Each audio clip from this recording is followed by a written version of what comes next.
Damien, que j'ai rejoint par le train tout à l'heure, un petit voyage d'1 heure après la matinale de France Info. On est dans une salle ici qui est vide pour l'instant, mais qui sera pleine. Dans quelques minutes, nous serons rejoints par 200 jeunes collégiens, lycéens de la 6e à la première, voilà, pour ces... salut Kala. Je pense que, voilà, j'ai lancé un petit stream tout à l'heure, mais je n'avais pas le chat, ça a l'air de bien fonctionner. Kala, je te le lis pour les rencontres de l'éducation aux médias. Salut, très joli pseudo, très joli dragon. Je vais pas lire ton pseudo quand même parce qu'on a un public jeune qui va arriver. Je fais attention. Erundil, salut. Pépin Camille, salut. Skylerful, salut. Je suis content parce que j'ai lancé un stream. Vous étiez peut-être là il y a 2 minutes. Le chat fonctionnait pas. Du coup, j'ai mis fin au live et j'ai repris là. Vous allez bien? Ça va? Heureux de vous lire. Et je vois des habitués qui sont là. Donc, je vous le disais, je croyais que c'était 12h30. Oui, quelle heure il est? Oui, on a lancé un petit peu plus tard, puisqu'en fait, la rencontre avec les jeunes... Télétruite, salut, qui me dit Papy Sam, salut. La rencontre avec les jeunes va débuter à 13h45 et pas 13h15. L'idée, c'était de lancer un petit live juste avant, avec vous, pour vous expliquer un petit peu le concept. Voilà. Merci pour tous vos bonjours. Donc aujourd'hui, il n'y a pas eu de live de revue de presse ce matin. J'avais pourtant lu les journaux pour vous à France Info. Mais j'avais accepté l'idée de ce déplacement à Amiens. Donc pour ces rencontres de l'éducation aux médias. L'idée, c'est bien d'aller à la rencontre de la jeune génération, des collégiens, des lycéens, voilà. Et bien, pour répondre à la question de Gladouche à l'instant, oui, je vais tout filmer. Et donc l'idée, c'est de vous proposer de suivre cet échange. Alors exceptionnellement, je ne vais pas prendre tellement de questions dans le chat tout à l'heure, puisque l'idée, c'est que les questions viennent de la salle. Voilà. Bonjour Samuel, quel est le but de cette rencontre? Me demande Eastwoody. Mais en fait, c'est ça, c'est d'échanger sur les médias, sur le journalisme, sur les nouveaux écrans, sur Twitch peut-être. Merci Amélie pour le petit mot. Sur Twitch peut-être, mais avec les collégiens et les lycéens. Voilà. En termes techniques, j'ai besoin de votre retour. Est-ce qu'en termes de son, c'est bon? Est-ce que vous m'entendez bien? Est-ce que le son est bon pour vous? On va commencer par le son. Voilà. L'image n'est pas terrible? Le son, ça va? Le son, ok, super. L'image, certains me disaient que c'était pas terrible, moins bien que d'habitude. Ouais. On est en 272 là? Ah ouais, c'est pas terrible. Ah, l'image est moche, c'est dommage. Ok. Ah, l'image c'est vraiment pas... 272 c'est vraiment très faible. Voilà. Ah ouais. Est-ce que vous voulez qu'on... Ouais. Est-ce que vous pensez que ça viendrait peut-être du manque de lumière? Attendez, je vais aller en endroit où c'est un peu plus lumineux. Vous allez me dire si l'image s'améliore. Ouais. Ouais. Dites-moi si en termes d'image, si je me déplace un peu, est-ce que l'image est un peu meilleure? Est-ce que c'est une question de lumière? Bof. C'est pas grave l'image? Ouais, mais quand même. Est-ce que vous voulez qu'on arrête ce live et que je relance en allant dans les réglages? Parce que je pense que là, je suis en 5G, il y a moyen d'avoir une meilleure qualité que ça, quoi. Parce que je pense que je peux le paramétrer différemment. Ouais, on essaie de relancer? Ouais. Écoutez, je pense qu'on peut faire mieux que ça. Donc je vais essayer de paramétrer différemment l'image. D'accord? Je relance dans 1 seconde.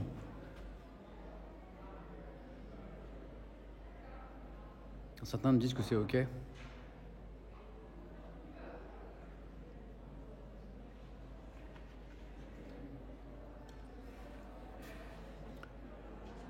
Il faut lever le bras pour mieux réceptionner la 5G.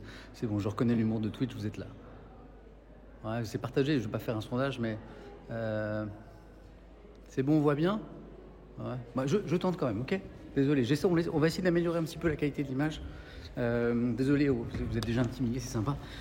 C'est dommage. Et puis si c'est la même qualité, eh ben, on s'arrêtera là. Voilà.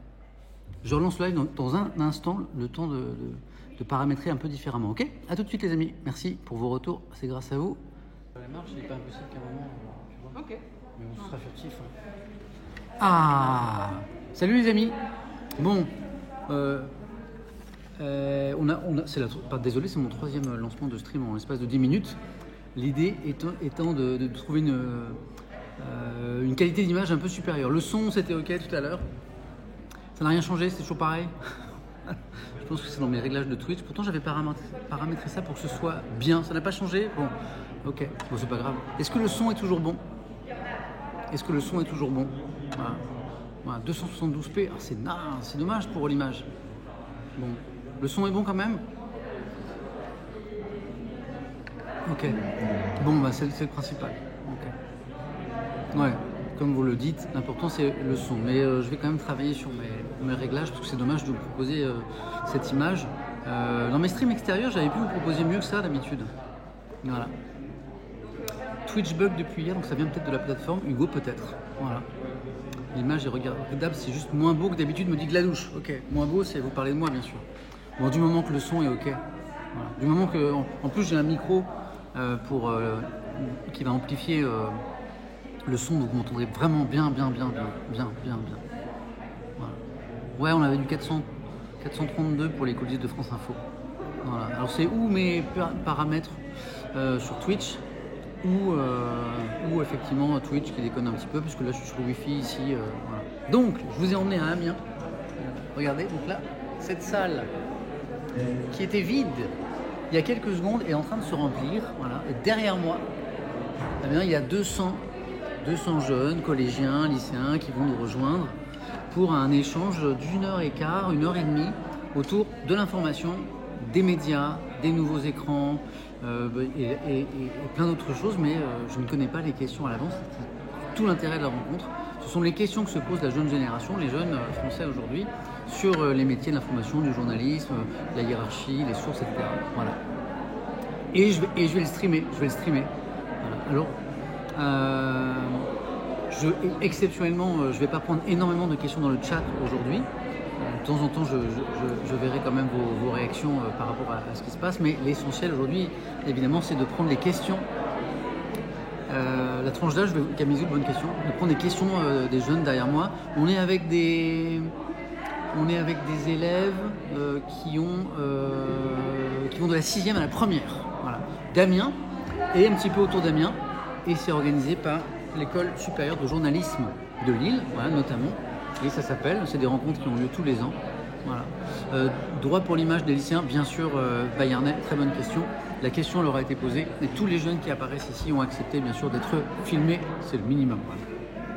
Ça s'appelle les rencontres de l'éducation aux médias, c'est tous les ans et c'est organisé notamment par l'École supérieure de journalisme de Lille. Donc, quel lycée, quel collège? Plusieurs en fait. Collège, lycée d'Amiens et de la région. Voilà. Pas de terminale, non, ça s'arrête à la 1re pour une question, je ne sais pas. Voilà. Oui, vu la résolution de l'image que je vous propose, de toute façon, ils seront floutés, quoi. Non, je ne suis pas intervenant à l'EJ, c'est un peu exceptionnel, quoi. Voilà. Non, de toute façon, on a vraiment demandé aux jeunes si c'était OK pour eux, évidemment. Et en plus, ils ont des masques. Effectivement. Voilà. Donc, je vous fais visiter un petit peu. Voilà. Alors, je suis le seul intervenant parce que vous connaissez le melon du bonhomme. Donc, je suis le seul intervenant. Là, vous avez... tout est écrit ici. Voilà. Moi, je suis seul face aux 200. J'espère qu'ils ne vont pas me manger. Donc, masterclass.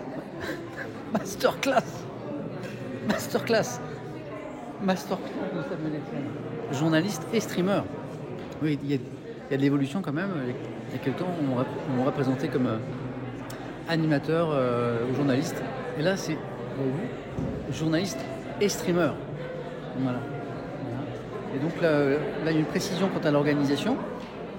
Les rencontres de l'éducation aux médias. Ouais, je regarde si la technique est OK pour vous. OK. Donc les rencontres de l'éducation aux médias, co-organisées par l'EJ Lille donc, et le réseau Hémicycle aussi. Et là, donc là, c'est la thématique. Et puis vous avez une salle qui pour l'instant est vide et qui va tout doucement se remplir. Voilà. Voilà.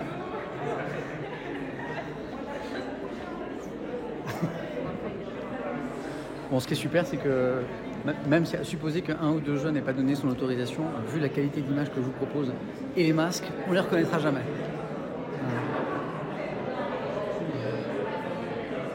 Salut à tous ceux qui nous rejoignent. J'ai préparé un support où j'y vais au feeling. En fait, l'idée, moi j'aime bien être surpris par les questions. Donc je sais à peu près ce que je pense des médias et de la façon dont ils utilisent. Voilà, à mon âge, j'ai 2-3 petites idées sur ma vision de l'information et du journalisme, qui n'est que le fruit de mon expérience d'ailleurs, qui est extrêmement relative. Mais du coup, je ne sais absolument pas les questions qu'on va me poser, et c'est ça qui est intéressant. Voilà. Bon retour à l'école, hein, vous êtes à l'école là. Voilà. Il y a des étudiants dans le chat qui demandent Spy Games. Voilà. Je vais me poser un petit peu là, parce que c'est pas la peine de promener. Et là, je crois que mon micro vient d'arriver. Oui, c'est ça. Merci beaucoup. Voilà. Où êtes-vous? Je suis Adrien. On est à Amiens. Aux rencontres de l'éducation aux médias pour répondre aux questions de la jeune génération, les collégiens, les lycéens. Ils vont être 200 derrière moi, ils sont en train d'arriver. 200 derrière moi et je vais répondre pendant 1h30 minimum à leurs questions sur l'information. C'est trop chaud, ils sont en train d'arriver, regardez. Ils sont derrière moi là. Voilà. Salut, bonjour. Voilà. Donc j'ai pris le train après la matinale de France Info. Ce matin, certains ont peut-être vu. Et oui, et puis il y a le titre du live, normalement, qui explique tout. Voilà. Et puis je suis arrivé à Amiens avec un petit peu d'avance pour d'abord rencontrer certains de ces jeunes dans des ateliers, parce qu'ils ont participé à des ateliers. Il y a eu des escape games sur des thématiques d'information. Voilà, c'est assez fascinant. Voilà, désolé pour la qualité de l'image en stream, on est à 272, c'est un peu naze, mais le son est bon, donc c'est déjà pas mal. Voilà. En tout cas, c'est très cool de les voir arriver derrière. De rien, Riyad, c'est un plaisir. Moi, j'ai une passion absolue pour mon métier, donc j'essaie de partager. Valence, pourquoi tous les présentateurs sont dispensés de masques? Est-ce que tu ne te sens pas privilégié à ne pas avoir de masque alors que tout le monde le porte autour de moi? Je porte un masque dès que je suis au contact des gens. Quand je suis à 10 mètres, 15 mètres des gens, je ne le mets pas. Quand je suis à l'antenne avec mes chroniqueurs à bonne distance, je ne le mets pas. À France Info, par exemple, vous ne le voyez pas, mais dès que je quitte le plateau, je remets mon masque, bien sûr. Je ne suis pas dispensé du port du masque. Je le porte en permanence quand je prépare la matinale de France Info. Et je l'enlève juste quand je suis à l'antenne. Voilà. Donc, ça semble plutôt efficace, puisqu'il n'y a jamais eu de cas de Covid dans l'équipe de la matinale de France Info depuis le début de la crise sanitaire. Donc je ne suis pas un privilégié, évidemment. Je porte le masque tout le temps. Bon, là, porter le masque à 20-30 mètres des gens, je pense que ça je risque pas grand chose. Et je risque. Et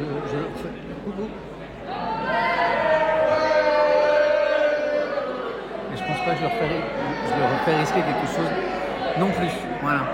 Tu vas dormir à quelle heure pour avoir le rythme? Le sommeil, on verra après. Voilà, ça y est, j'ai encore effacé le chat, je le remets. Voilà.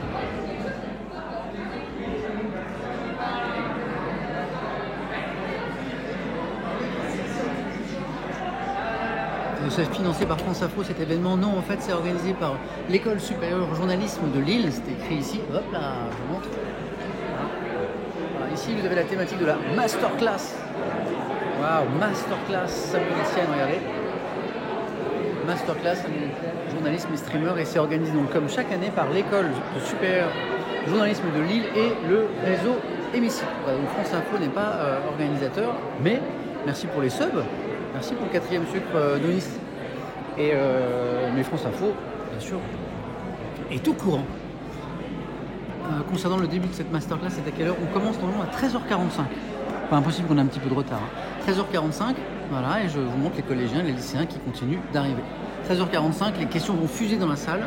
Donc là, j'en profite pour répondre à vos questions, puisque tout à l'heure, je prendrai plutôt les questions des jeunes derrière. Donc écrivain, pour répondre à ta question, dans le chat, exceptionnellement, je ne répondrai pas tellement à vos questions. Peut-être que je vais réussir à créer quand même des échanges entre vous et les jeunes derrière, mais la priorité, c'est de répondre aux questions derrière. Voilà. 13h45, on est un peu en avance là. À 13h44 déjà. D'accord. Ok. Ah. Hop là, voilà. Non, j'ai un très beau badge. Voilà. Et ça arrive.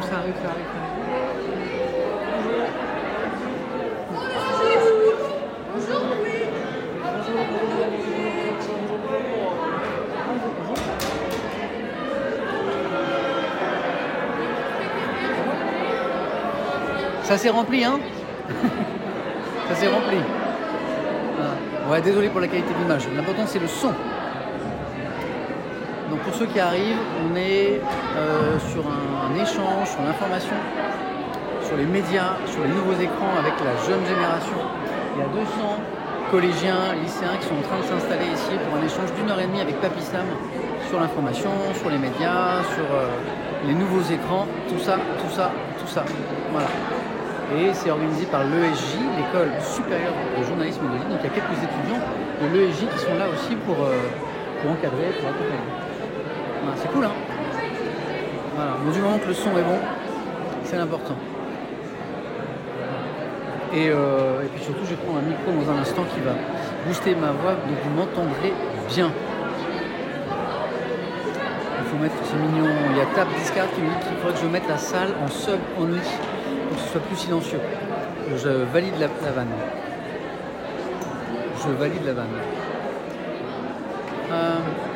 Il y a Yann qui dit qu'il a une question qui se pose depuis longtemps, qu'il aimerait voir abordée. Yann, c'est quoi ta question? Je ne l'ai pas vu passer. Je vois Voxide qui est dans la salle, qui nous fait une bonne conférence. Voxide, c'est génial. Attends, certains dans le chat sont aussi dans la salle. C'est une mise en abîme qui est géniale.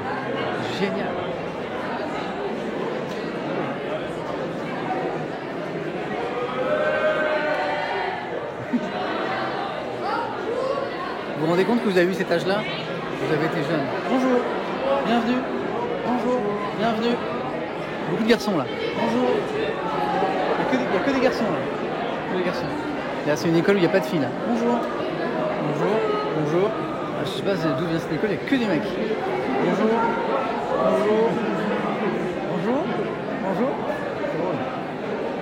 Que des garçons. Pardon. Ça va? Ouais. Ce qui est drôle, c'est qu'il y a des gens dans la salle qui regardent aussi sur Twitch. Ah ouais?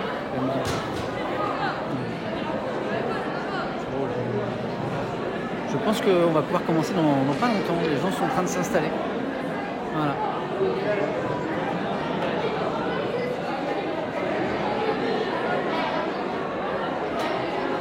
Peut-être que les filles sont arrivées en avance, c'est pas impossible. Pour ceux qui nous rejoignent, on est dans un truc super humble, dans la masterclass de Samuel Etienne, journaliste et streamer. Vous avez vu comment ça a évolué? C'est plus journaliste ou présentateur, journaliste et streamer, et on va répondre aux questions de tous ces jeunes gens, collégiens, lycéens, de la 6e à la 1re, sur les médias, sur l'information, sur les nouveaux écrans. Il y aura peut-être des questions sur Twitch. Désolé pour les qualités d'image, mais le son est là. Et le café aussi, bien sûr. J'ai pas la musique du café,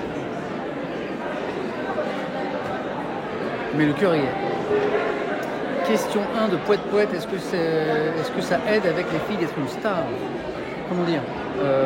La question ne se pose plus pour Samuel Etienne, qui est amoureux de son épouse très longtemps. Est-ce que je suis stressé? Non. Quand on a la chance, comme moi, de faire 25 ans, d'avoir fait 25 ans de télé et de radio et de direct tous les jours quasiment, avec des petits repos de temps en temps, ce genre de moment, c'est que du plaisir et il n'y a plus beaucoup de stress, quoi. Je pense qu'on n'est pas loin de commencer. Bonjour. Ça va? Bonjour. Vous allez bien? On va faire un petit tour. Oui? Un autographe? Oui. C'est pour toi? Oui. On fait un autographe? Quel est ton prénom? Lucas. C'est pour Lucas. On fait un autographe pour Lucas. Je vous montre ça. Un autographe pour Lucas. Ouais, c'est un de la mort. Alors, quand vous voulez. On y va? Oui. Ça va commencer. Alors, un petit photographe pour Lucas.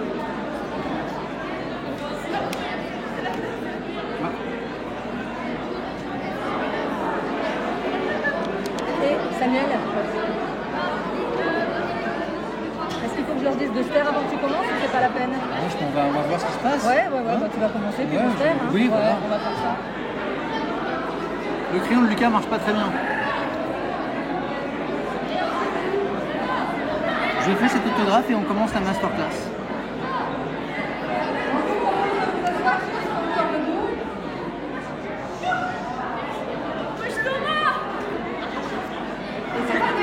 Vous êtes prêts? Ça va démarrer.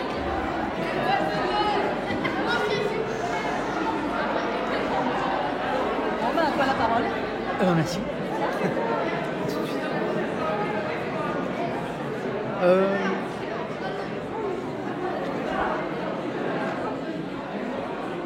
Bonjour à tous. Il y a une petite question technique. Il y avait un micro portable tout à l'heure qui était sur la table, très pratique, qui allait me permettre de bouger un petit peu. Et je crains que j'ai pas assez de rallonge pour aller jusqu'en haut. Parce que ah là voilà. Merci, c'est gentil. Comment allez-vous? Alors moi je suis là avec vous. Et puis j'aime bien de temps en temps, travailler et voyager dans plusieurs dimensions. Donc vous êtes en même temps sur Twitch, sur ma chaîne, en direct sur Internet. Donc c'est peut-être qu'à l'heure où on parle ensemble, vos proches, vos amis, voire vos parents vous regardent. Ça va? Je suis très heureux d'être avec vous. Je vais vous dire pour une raison extrêmement simple, c'est que moi-même en tant que journaliste, je me pose beaucoup de questions sur mon métier, bien sûr. Quelle est la meilleure façon pour moi de faire ce métier? Comment répondre le mieux aux attentes du lecteur, de l'auditeur, du téléspectateur, du viewer? On est sur Internet et sur Twitch. Et parfois, c'est en échangeant avec les autres qu'on cerne mieux ces problématiques. Voilà. Donc je sais que certains d'entre vous ont déjà travaillé, ont déjà réfléchi ces derniers jours, ces dernières semaines, peut-être ces derniers mois, sur les questions que vous vous posez sur le journalisme, sur le média, les médias, les différents médias, sur les nouveaux médias, les nouveaux écrans. Et en fait, je me propose de répondre à toutes vos questions. J'ai pour coutume de dire qu'il n'y a pas de mauvaises questions, il n'y a que des mauvaises réponses. Donc n'hésitez vraiment pas. Souvent, c'est la première qui est la plus difficile. Voilà. Il n'y a pas de mauvaises questions, n'hésitez pas. Qui veut commencer?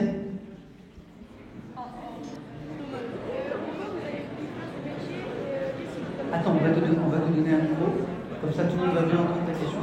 Mets-la bien, comme ça, sur ton menton. Pourquoi vous avez voulu faire ce métier et qu'est-ce qui vous a motivé à le faire? Ton prénom c'est? Thomas. Question de Thomas. Pourquoi j'ai décidé de faire ce métier? Qu'est-ce qui m'a décidé à le faire? Je répète la question de Thomas. Alors, c'est une chance que j'ai eue, et je la souhaite à tous, c'est que moi j'ai eu une vocation, c'est-à-dire que très très tôt, enfant, j'ai su très tôt ce que je voulais faire. C'est une vraie chance parce que tout le monde ne l'a pas. Enfant, j'étais un peu paniqué par l'idée de ce que je ferais plus tard, donc mes parents m'offraient beaucoup vous savez, ces livres qu'on offre aux enfants sur les métiers. Que ferais-je plus tard? Et donc j'ai voulu faire plein de choses, boulanger, policier, pompier, maître du monde. À un moment, j'ai eu une période maître du monde. Et un jour, je suis tombé en arrêt, je pense que j'avais 6-7 ans, et je suis tombé en arrêt devant une page dans un de ces livres qui présentait le métier de journaliste. Et j'ai vu un petit monsieur dans une pièce, avec une machine à écrire, parce qu'à l'époque il n'y avait pas d'ordinateur, et puis plein de papiers autour de lui, et une fenêtre ouverte sur le monde. Et j'ai compris que le métier de ce monsieur, c'était de mettre des mots sur le monde, sur la marge du monde. Voilà. Ce qui fonctionnait, et ce qui ne fonctionnait pas aussi. J'ai trouvé ça magnifique, et je me suis dit, plus tard, je serai journaliste, et ce rêve ne m'a jamais quitté. Voilà. Alors après, on n'a pas tous une vocation, on n'a pas tous l'intuition comme ça très très tôt de ce qu'on a envie de faire, de ce qui correspond à ses qualités, ou à ses capacités. Mais je crois en revanche qu'on est tous faits pour un truc et qu'on a tous des facultés pour faire quelque chose très bien, ou en tout cas avec beaucoup de plaisir et beaucoup de passion. La difficulté, notamment à votre âge, c'est de trouver ce métier, cette vocation. Mais il faut le chercher parce que ça vaut le coup. Pourquoi je dis ça? Parce que si vous trouvez ce métier un peu magique, qui correspond à vos qualités, vos capacités, là où vous aurez du plaisir, vous allez jamais vraiment travailler en fait. Moi, ça fait 25 ans que je fais ce métier, ça fait 25 ans que je travaille. Quoi. Et pourtant, je suis payé à la fin du mois. Donc c'est vraiment très simple. Essayez de trouver ça. Une autre question? Ouais, un micro pour le jeune homme ici. Bon, il y a des gens très sportifs qui courent avec les micros. Je voudrais vous féliciter, bravo. Très belle foulée. C'est le jeune homme devant. Question de ton prénom, c'est Lucas. Question de Lucas. Pourquoi vous êtes passé de journaliste à Twitter? Alors, la question de Lucas, c'est, on n'a pas bien entendu, pourquoi je suis passé de journaliste à Twitter. Alors, Twitter, c'est l'un des réseaux sociaux que j'utilise.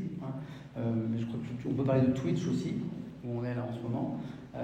Tout simplement parce que journaliste, c'est un métier, mais qui peut s'exercer sur plein de supports. Moi, je suis venu à ce métier pour faire de la presse écrite. C'est vraiment ce qui m'intéressait le plus. Et puis, le hasard a fait que j'ai découvert la radio. D'abord le reportage, et puis l'antenne, et puis la télévision. Et puis je m'aperçois qu'il y a des nouveaux médias qui sont en train de naître, de nouveaux supports, notamment numériques, comme celui où on est là. Et chaque outil a ses avantages, a ses forces. La télé, par exemple, c'est très fort pour l'image, évidemment. Et l'image, c'est parfois, on dit qu'une image dit plus que 1000 mots. En tout cas, avec une image, on peut faire passer plein d'informations, notamment plein d'émotions. La radio, c'est un très beau média aussi qui joue sur les mots. Les mots sont très importants et pour cause, il n'y a rien d'autre que les mots. En radio, il n'y a plus l'image. Et là, il y a la magie de la voix. On peut raconter des belles histoires d'infos.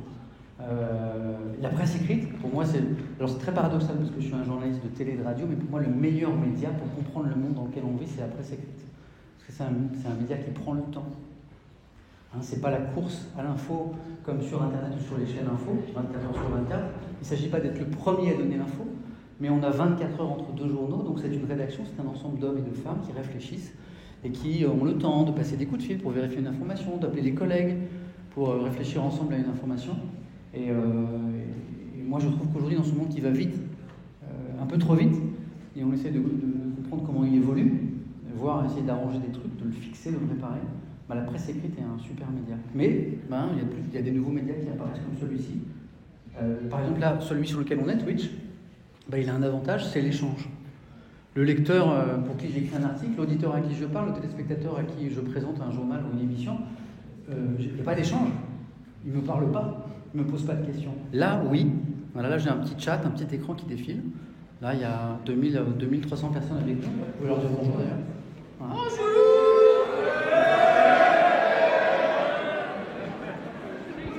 Et là, il y a un échange. Donc, quand j'émets une information, eh bien, on me pose des questions. On me pose des questions sur ce que je suis en train de dire. On me demande des précisions. On me demande d'où je tiens cette information, quelle est la source de mon information. Il y aura peut-être des questions sur les sources.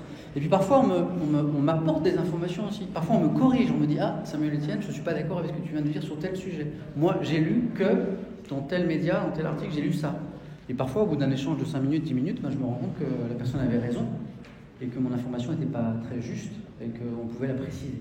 Et c'est cet échange qui est intéressant sur ces nouveaux médias. Voilà pourquoi j'y viens. Merci Lucas pour ta question. On monte un peu ? Allez, je me promène un petit peu, ça va me faire du sport. Vous allez bien ? On monte. Tristan ? Bonjour. Bonjour Tristan. Du coup, je voulais vous poser une question. Je voulais savoir comment vous interviewerez quelqu'un comme Éric Zemmour et est-ce qu'on aborde différemment les choses en tant que journaliste ? Alors j'ai entendu pour Zemmour, et est-ce qu'on aborde différemment, tu disais ? Différemment les choses en tant que journaliste. C'est-à-dire ? Est-ce qu'on parle de vraiment différemment, on change Donc il y a deux questions. Du coup, je vous demandais comment vous interviewez. Ouais, ça me va bien. Ton prénom c'est ? Comment ? Ton prénom ? C'est Tristan. Tristan, merci beaucoup. La première question, elle est comment j'interviewerais Éric Zemmour ? J'aurais dû la bosser celle-là, j'aurais dû la préparer. Attendez, hop, on va refuser. Hop, voilà. Alors, Éric Zemmour. J'aurais dû me préparer celle-ci, j'aurais dû le préparer. Alors, Éric Zemmour, c'est compliqué parce que Éric Zemmour, ça a été un journaliste. Voilà. Après, ça a été un polémiste. Puis après, il a eu différents qualificatifs, puis après, on l'a qualifié de polémiste d'extrême droite. Et puis aujourd'hui, c'est un candidat à la présidentielle. Ça fait beaucoup de statuts pour un seul homme. Et c'est un candidat qui n'a pas encore 500 signatures d'ailleurs pour se présenter à la présidentielle. Vous savez qu'un candidat, pour éviter les candidatures un peu fantaisistes, il doit pouvoir présenter 500 signatures d'élus de la République, des maires par exemple, pour se présenter. Et donc aujourd'hui, c'est un homme politique. Donc donc la question, c'est comment je l'interviewerai aujourd'hui en tant qu'homme politique. Par exemple, sur le service public, sur France Info notamment, et sur France 2, la décision avait été prise de ne pas recevoir le pré-candidat Zemmour tant qu'il ne l'était pas officiellement. Puis maintenant qu'il l'est, il est invité sur notre antenne. D'ailleurs, on est jeudi. Ce soir, Éric Zemmour est invité de France 2. Voilà. En prime, comme on dit, en première partie de soirée. Et c'est la première émission politique à laquelle il va participer sur le service public depuis qu'il est candidat. Pour répondre à ta question, en fait, je l'interviewerai comme j'interviewe n'importe quelle responsabilité politique. Aujourd'hui, je présente une matinale d'info, un jeu aussi sur France 3 qui s'appelle Question pour un champion, mais j'ai présenté des émissions politiques. Il y a des moments de ma vie professionnelle où je ne faisais que ça, des émissions politiques où chaque semaine je recevais un responsable politique de premier plan. Qu'est-ce qu'on essaie de faire avec cette personne? De lui faire préciser ses idées, pour que le téléspectateur, le citoyen, le potentiel électeur demain comprenne quelles sont les idées et les valeurs portées par un homme ou une femme politique. Souligner peut-être des erreurs factuelles, c'est-à-dire que des propositions ou des pensées sur l'actualité ou la vie politique, elles sont fondées sur des faits. Et puis parfois on peut avoir l'impression que certains hommes ou femmes politiques prennent une certaine liberté avec les faits pour les faire correspondre à leurs idées. Voilà. C'est ce qu'on appelle le fact-checking, par exemple, cet anglicisme qui consiste à vérifier les informations qui sont portées par des émetteurs d'infos, qui peuvent être les candidats. Mais finalement, mon travail serait le même qu'avec toute personnalité politique. En aucun cas, mes convictions personnelles, bien sûr, ne doivent interférer lors de cette interview.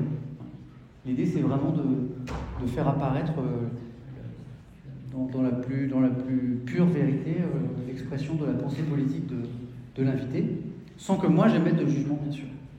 Voilà. Et puis la deuxième partie de ta question, c'était... Ah oui, est-ce que je parle différemment? Le journalisme, c'est un métier avec des techniques qu'on apprend, d'expression, d'écriture. Donc on peut avoir l'impression parfois que les journalistes parlent tous de la même façon, vous savez, qu'une espèce de musique, notamment à la radio et à la télé.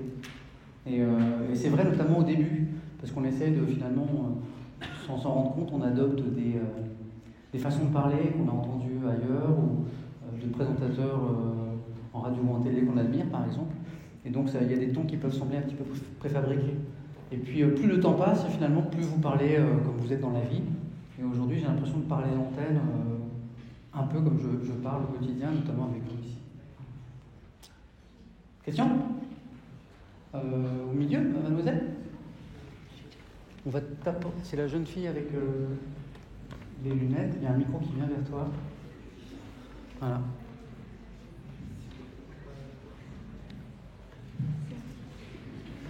Bonjour. Bonjour. Je voudrais savoir, qu'est-ce que vous avez fait comme études?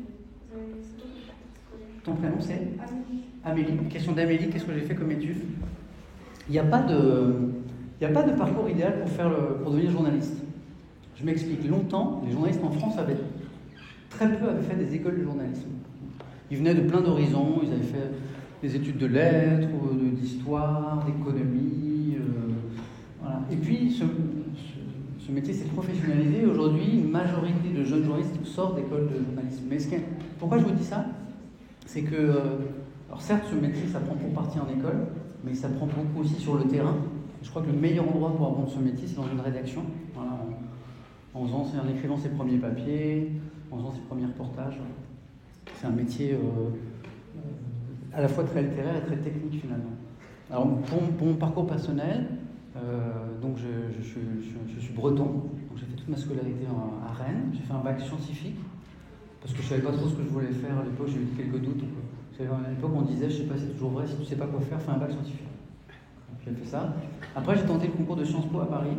J'ai eu la chance, je l'ai eu. Alors, je suis rentré à Sciences Po. Donc là, d'ailleurs à ce moment-là, j'avais oublié un peu mes rêves d'enfant, de devenir journaliste. Il ne faut jamais faire, d'ailleurs, jamais oublier ses rêves d'enfant, parce que je crois que les rêves d'enfant correspondent à une espèce d'intuition personnelle de qui on est. Il y a des gens qui vous font coucou dans le chat. Et de ce pourquoi on est fait. Et donc, à Sciences Po, je m'étais laissé emporter par des rêves de gloire un peu, parce que On essaye, un peu comme dans le sport, de se dépasser un peu toujours.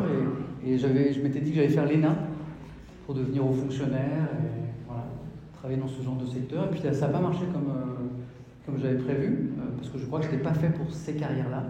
Et puis à un moment de ma vie, je me suis dit, mais alors, finalement, qu'est-ce que je vais faire, puisque manifestement, ça ne va pas être la haute administration. Et là, je me suis souvenu, aux alentours de 22 ans, je crois, de ce rêve d'enfant, de devenir journaliste. Et je me suis rattaché à ce rêve. Je suis allé faire un stage dans une rédaction à Ouest France, le grand quotidien breton. Je suis allé à Laval pendant une semaine. Et là, le premier jour, quand j'ai signé pour la première fois mon premier article sur une petite rencontre de football du coin, j'ai compris que c'était ça que je voulais faire. Mettre des mots sur ce que je voyais autour de moi pour expliquer le monde aux gens. En fait, ce rêve que j'avais eu enfant. Voilà.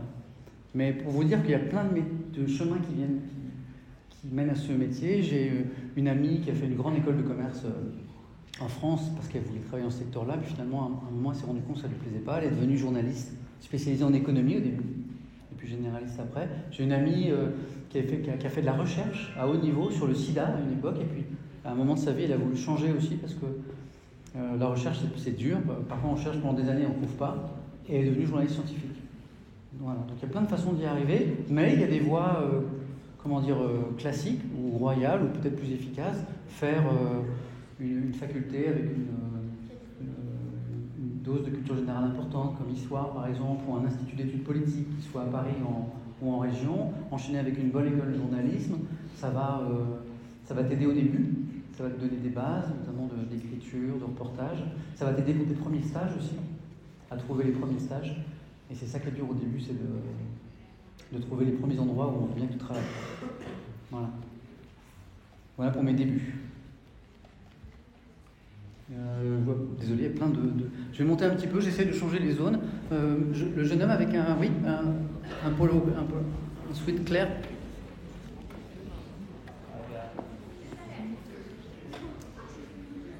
Pourquoi je dis monsieur à un jeune de 12 ans? Parce qu'en fait... Parce qu'on me vous voit, donc j'aime bien vous voyez aussi. Et je trouve que tutoyer des jeunes, peut-être qu'ils sont jeunes, je trouve que c'est pas forcément cool. Quoi. Dis-moi, je viens de tutoyer la personne d'ailleurs. Bonjour, moi je m'appelle Arthur. Salut Arthur. Je voulais savoir, c'est quoi votre meilleur souvenir ou votre meilleur moment dans le journalisme? Arthur me demande quel a été mon meilleur souvenir, mon meilleur moment dans le journalisme. C'est assez frais en fait. Alors j'ai beaucoup de bons souvenirs parce que, comme je vous le disais, j'ai la chance d'avoir trouvé un métier où j'ai l'impression de jamais travailler. Et je vous souhaite de trouver ce métier où vous ne travaillerez jamais. Et encore une fois, si vous arrivez à trouver ça peut être enseignant, ça peut être policier, boulanger, industriel, que sais-je, je ne sais pas, peu importe. Mais si vous trouvez ce métier pour lequel vous êtes fait, vous allez rentrer dans un cercle vertueux complètement fou parce que vous allez avoir énormément de plaisir au quotidien. Si vous avez beaucoup de plaisir, vous allez, sans vous en rendre compte, travailler énormément. Si vous travaillez énormément, vous allez réussir. Et donc vous aurez tout, c'est la martingale. Vous aurez le plaisir, la passion au quotidien, la réussite qui va venir sans que vous vous en rendiez compte. Donc essayez de trouver ça. Et pour revenir à ta question, l'un de mes meilleurs souvenirs récents, c'est sur Twitch.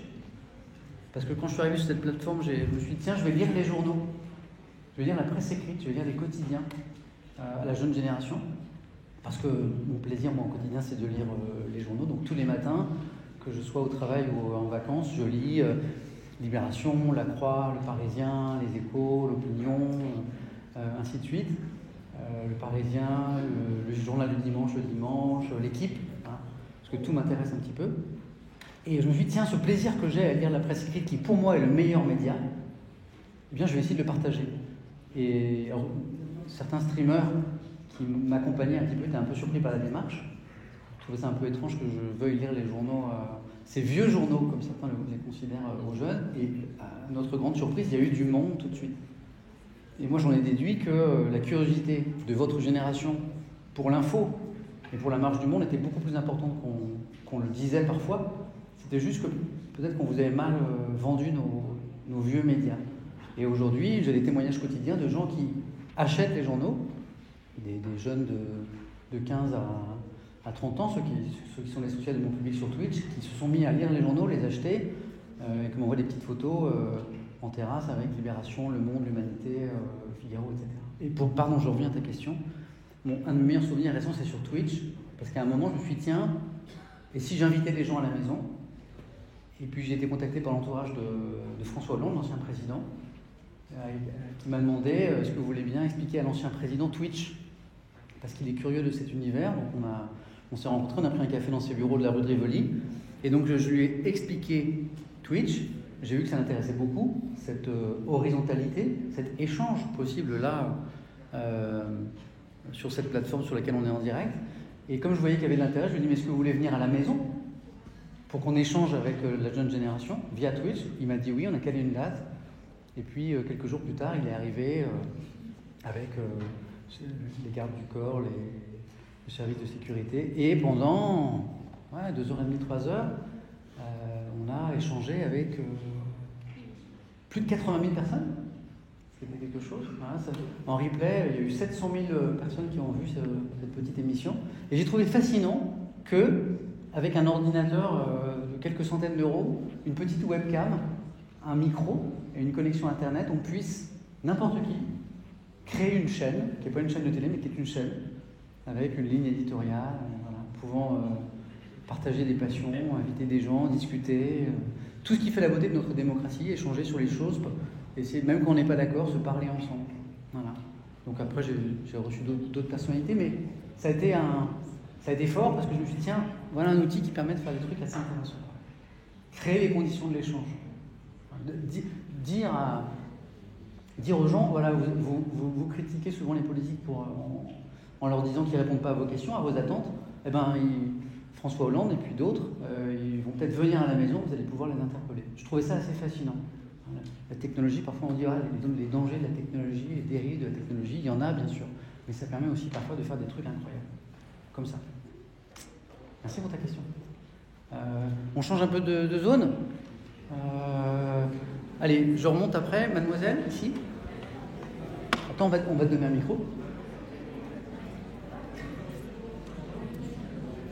Ouais, vous avez vu, je n'ai pas parlé de Jean Castex. Quel conseil vous donneriez à quelqu'un qui voudrait devenir journaliste comme vous? Quel conseil je donnerais? Votre prénom c'est Luna.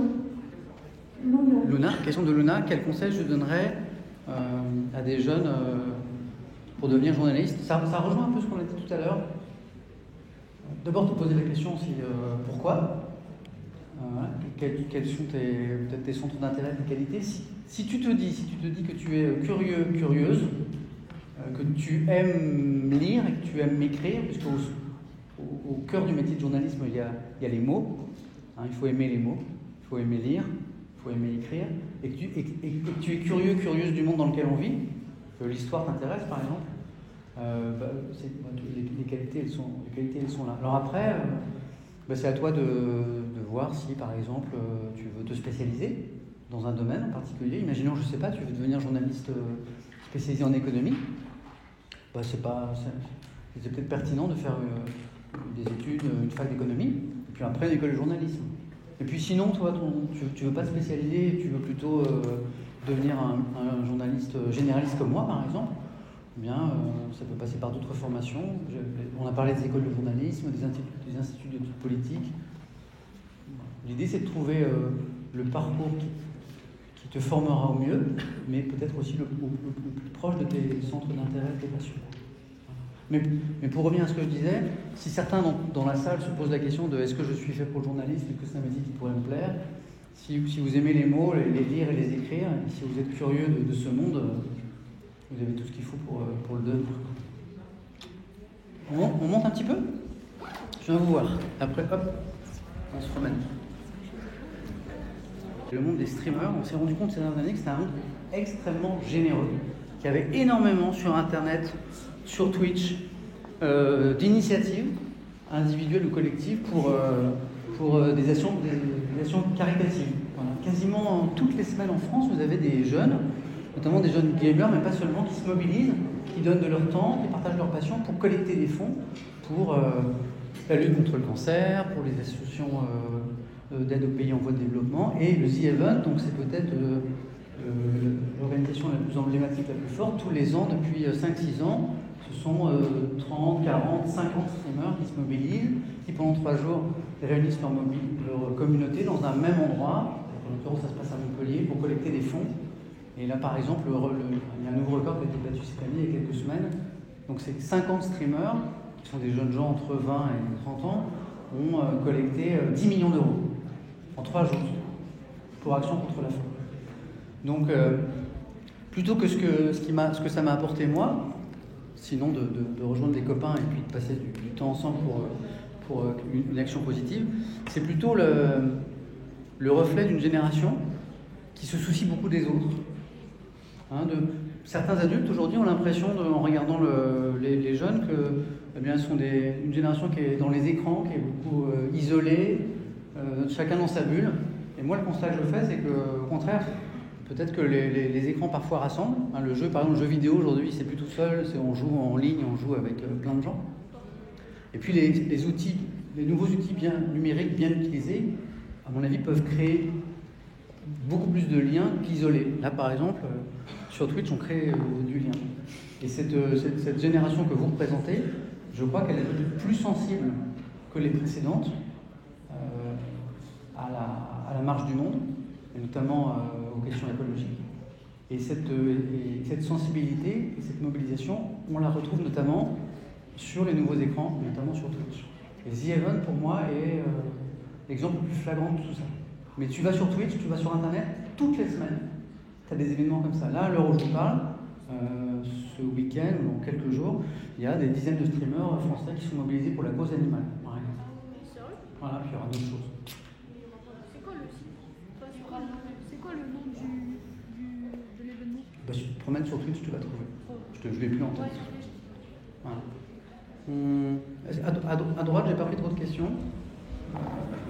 Je viendrai te voir après.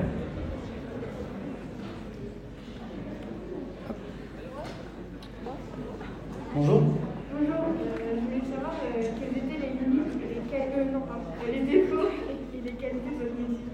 Défauts et qualités? Oh, c'est dur ça. Défauts et qualités de mon métier? Si, c'est très intéressant. Votre prénom c'est Candice. Candice, question de Candice, les défauts et les qualités de notre métier. Alors ça c'est un truc, ça me permet d'aborder quelque chose qui me touche beaucoup. Quand on fait des enquêtes d'opinion sur les journalistes français, quand on demande aux Français ce qu'ils pensent de notre métier, c'est une catastrophe. C'est-à-dire qu'on a une image, mais déplorable, auprès des Français. Quand on demande aux Français dans les enquêtes d'opinion, mais qu'est-ce que vous pensez des journalistes? Eh ben, on a des majorités de Français qui disent chaque année qu'on n'est pas forcément honnête, qu'on n'est pas forcément indépendant, qu'on est soumis à des pressions politiques ou économiques, qu'on n'est pas indépendant. Et finalement, quand on compare la qualité de notre image à d'autres professions, on se rend compte qu'on est quasiment à égalité avec les hommes politiques et les femmes politiques. Donc c'est une image qui est vraiment très négative. Moi, je suis très embêté avec ça parce que ce que je vis de l'intérieur depuis 25 ans, c'est pas ça. L'immense majorité, les 99,99% des gens que j'ai croisés dans ce métier en 25 ans sont des gens honnêtes, sont des gens intègres, sont des gens passionnés, des gens rigoureux, dont le seul souci est d'informer au mieux les gens à qui ils parlent. Alors, d'où vient le fossé? D'où vient le fossé entre la perception de notre métier par les Français, peut-être par vous d'ailleurs, peut-être que vous n'avez pas une image très positive des journalistes, et le sentiment que moi j'ai du sérieux des journalistes français. J'ai pas la réponse. Mais en échangeant avec vous, et en échangeant notamment avec les viewers sur Twitch, il y a des éléments de réponse qui se mettent en place. Parfois, je me dis qu'effectivement, le problème est dans le regard. C'est-à-dire que je pense que les Français ont un regard qui est trop dur sur nous. Voilà, les gens ne se rendent pas compte à quel point, finalement, on fait notre métier plutôt sérieusement. Et parfois, je me dis l'inverse. Parfois, je me dis qu'il y a peut-être des choses à améliorer. Donc, je reviens aux qualités et aux défauts. Les qualités, pour moi, des journalistes français, c'est que dans l'immense majorité, ils sont honnêtes. Voilà. Un journaliste français qui se fait acheter, qu'on paye pour écrire quelque chose, ça n'existe pas. Je n'en ai jamais rencontré. Alors, je ne dis pas qu'il n'y en a pas eu ou qu'il n'y en aura pas. Moi, j'ai croisé quelques journalistes français en 25 ans. Je n'en ai pas croisé, ça n'existe. Je n'en ai pas vu. Des journalistes qu'on achète, à qui on dit tiens, il faut que tu dises ça. Voilà. Des pressions sur les journalistes, il y en a. De temps en temps, vous avez un homme politique qui vous appelle ou un grand chef d'entreprise et qui dit non, je ne suis pas du tout d'accord avec votre analyse, je vais vous expliquer ce qu'il faut dire. Les journalistes français, ils ne s'en laissent pas compter, ils résistent à cette pression. Ça, c'est ce que je vis. Et pourtant, c'est un soupçon qui est très fort sur nous, ça, sur notre indépendance. Et pourtant, je vous assure que c'est vraiment notre quotidien. Et donc, moi, je dirais dans les qualités, je dirais honnêteté. Je dirais rigueur, je dirais engagement. C'est pas un métier qui rend très riche en plus. Les journalistes français sont plutôt pas très très très bien payés. On peut très bien en vivre quand on a la chance, comme moi, sur Lyon-Net, de faire de la télévision. Voilà. Moi, j'en vis très très bien, mais je suis un peu une exception dans ce métier. Donc en plus, on ne fait pas ce métier pour l'argent. Maintenant, essayons de se critiquer aussi un petit peu. Pourquoi, malgré tout ce que je vous dis de bien sur les journalistes, pourquoi on a cette image si négative? Il y a sûrement des raisons. Alors peut-être qu'on a perdu le contact. Avec la réalité. Peut-être qu'on ne passe pas assez de temps sur le terrain, peut-être qu'on ne tend pas assez la plume, le micro, la caméra aux Français, peut-être qu'on ne les écoute pas assez, voilà. Peut-être qu'on est dans nos histoires, on s'intéresse un peu toujours aux mêmes choses, et peut-être qu'on s'est déconnecté un petit peu, sans faire attention. Peut-être que les outils comme celui-ci, Twitch, en échangeant avec les gens, peuvent nous aider à se reconnecter. Moi, par exemple, dans mes échanges sur Internet avec les viewers, eh ben j'ai des opinions qui évoluent. Par exemple, au début, quand je parlais de l'anonymat sur Internet, je disais mais l'anonymat sur Internet, c'est extrêmement gênant parce que ça participe à la violence, notamment sur les réseaux sociaux. Et il faudrait lever l'anonymat. Et très vite, des gens sur Twitch m'ont dit non, il ne faut pas tout confondre. En France, il n'y a pas d'anonymat sur Internet. C'est le pseudonymat. Les gens sont derrière un pseudonyme, mais la justice, si elle le veut, peut tout à fait retrouver qui s'exprime derrière un pseudonyme. Donc on n'est pas anonyme. Et le pseudonyme, il peut être aussi quelque chose de très important pour les gens qui n'osent pas s'exprimer en public, mais qui ont des choses intéressantes à dire sur le monde dans lequel on vit, ou des gens qui veulent dénoncer des choses qui se passent dans leur entreprise, par exemple, ou dans les endroits où ils ont accès, et qui n'oseraient pas le faire parce que pour ne pas perdre leur emploi, par exemple, vous voyez, comme un petit peu des lanceurs d'alerte. Donc le pseudonymat, s'il est bien encadré, si par exemple il peut être levé pour retrouver les auteurs de propos qui sont illégaux, et ben en fait ça peut être plutôt un élément intéressant de la démocratie. J'ai évolué sur cette question dans mes échanges sur Internet. Donc peut-être que les nouveaux outils peuvent nous permettre de se reconnecter, mais à la question pourquoi on a une aussi mauvaise image, alors que moi ce que je vis de l'intérieur c'est plutôt quelque chose de beau, du spectacle que m'ont donné mes confrères et mes consoeurs depuis 25 ans, je n'ai pas toutes les réponses. Je continue à creuser cette question, je t'avoue que... Mais c'est un vrai souci. C'est un vrai souci. Merci de ta question. On remonte un petit peu? Je monte, je descends. Le jeune homme avec les lunettes? Bonjour. Allô? Ouais. Alors moi je m'appelle Hugo, j'avais une question. J'aimerais savoir si vous aviez des projets futurs dans votre carrière de journaliste ou en tant que streamer sur Twitch, par exemple la création d'événements ou ce genre de choses. Merci Hugo. Hugo me demande si j'ai des projets en matière de journalisme ou alors sur Internet, sur Twitch. Moi j'aime bien me laisser porter par les choses et alors j'ai quelques qualités, je suis un peu besogneux, je suis un peu travailleur, j'adore travailler au service des autres et mettre mon investissement et mon énergie au service des idées des autres. Moi, je n'en ai pas beaucoup. Je ne suis pas quelqu'un qui invente des choses. J'ai rarement des idées. J'invente rarement des choses. En revanche, j'aime bien travailler sur les projets des autres. Donc, j'ai pas trop de projets, mais je me laisse glisser. De temps en temps, j'ai des intuitions, comme inviter des hommes politiques à la maison, tenter des choses, par exemple. Là, par exemple, j'ai très envie d'emmener les gens au musée. À Paris, on a des musées magnifiques. Moi, je suis très amoureux du musée d'Orsay, du musée du Louvre. Je rêve d'une nocturne où je serai tout seul au Louvre, voilà, la nuit, avec des milliers de personnes dans le chat et avec, je sais pas, un responsable du musée du Louvre ou d'Orsay, et on irait de tableau en tableau, de sculpture en sculpture, et on répondrait aux questions du chat sur le musée. Enfin, ça, j'adorerais faire ça. J'ai commencé à courir en streamant. Donc, moi, j'adore la course à pied, les sports d'endurance, le triathlon. Et donc, je commence à sortir en courant avec mon stream. Je l'ai fait une fois à Rennes, c'était rigolo, sur les bords d'une rivière. Je suis allé courir de 2 heures, je crois. Et donc, je courais avec mon petit bras, comme ça. Et je répondais aux questions des gens sur le sport, la course à pied, l'endurance. C'était rigolo. J'étais fier parce que j'ai pu J'ai pu répondre aux questions en courant pendant 2 heures. Pas très vite. Mais j'ai envie d'aller plus loin. Par exemple, moi, j'aime bien m'engager pour des œuvres caritatives. Je suis parrain d'une association de pompiers qui s'appelle Pompiers Raid d'Aventure, qui court avec des enfants qui ont des handicaps moteurs. Donc on les emmène courir avec nous dans des petites chaises adaptées, qu'on appelle des joëlettes, avec 2 bras devant, 2 bras derrière, et puis une chaise et une roue. Donc on les emmène courir aux 4 coins de la planète. C'est une très belle association, je suis leur parrain depuis 6 ans. Ben là, dimanche, je vais courir avec eux. Une petite course de 10 km, rien de méchant. Mais j'avais envie de faire découvrir cet univers à ma communauté. Et donc je vais emmener la caméra avec les pompiers, avec les enfants, pour leur expliquer ce que fait l'association et peut-être leur dire éventuellement on pourrait les aider. Voilà mes projets. Mais je suis incapable de dire ce que je vais faire professionnellement, par exemple, dans le journalisme ou à la télé dans 6 mois ou dans 10 ans, parce que je n'ai pas d'ambition. Jeune, je rêvais de présenter le 20h. Quand on fait du JT à 20 ans, enfin, je dis une bêtise, à 25 ou 30 ans, quand on fait du JT, on se dit, maman, mais pourquoi je ne présenterais pas le 20h, quoi. Il y en a 2 en France. Pourquoi je ne serais pas le futur PPD? Et puis à un moment, d'abord on ne devient pas PPD, on ne représente pas le 20h, et puis on se dit qu'il y a d'autres endroits très très beaux dans ce métier. Et donc j'ai plus de projet. Je me laisse glisser là où on a envie de moi et besoin de moi. Question pour un champion, par exemple, c'était un très bel accident. Au bout de... C'est drôle qu'il y a plein de gens qui me proposent des photos. C'est pour ça que ça bug. Extrême droite, en maillot de bain sur une plage sur mon stream. Parce que je pense que mon téléphone, je l'ai pas fermé aux photos. Voilà. Et j'ai dû accepter une photo par mégarde. Il y a quelqu'un qui m'a bien eu là. C'est très drôle, ça j'adore. Bien joué. Je sais pas si dans le chat, vous avez vu la photo de Jean-Marie Le Pen en maillot de bain ou pas, non? Très drôle. Marie Le Pen en maillot de bain. Pour répondre à la question de Jade. Jade?